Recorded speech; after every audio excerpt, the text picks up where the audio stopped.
தமிழரசு கட்சியின் பெரும் தலைவர் மறைந்த இரா சம்பந்தனின் புகழுடல் யாழ்ப்பாணத்தில் மக்கள் அஞ்சலிக்காக இன்று கொண்டு செல்லப்பட்டது. கொழும்பில் இருந்து சிறப்பு விமானம் மூலம் பலாலியை வந்தடைந்த புகழுடல் கட்சி தொண்டர்களின் வாகன பேரணியுடன் தமிழரசு கட்சியின் யாழ்ப்பாண தலைமையகத்தை வந்தடைந்தது.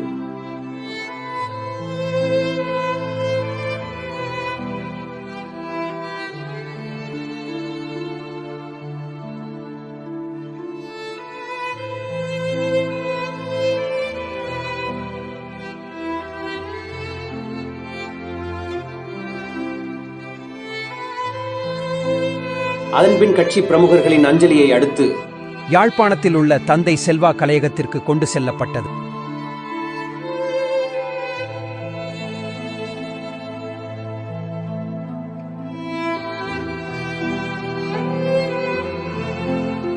மக்கள் அஞ்சலிக்காக தந்தை செல்வா கலையகத்தில் இன்று மாலை 4 மணி வரை வைக்கப்பட்டுள்ள புகழுடல் சிறப்பு விமானம் மூலம் இன்று மாலை திருகோணமலைக்கு கொண்டு செல்லப்பட உள்ளது. திருகோணமலையில் எதிர்வரும் ஞாயிற்றுக்கிழமை அன்னாரின் இறுதிக் கிரியைகள் இடம்பெற்று திருகோணமலை இந்து மயானத்தில் புகழுடல் தீயுடன் சங்கமமாக உள்ளது.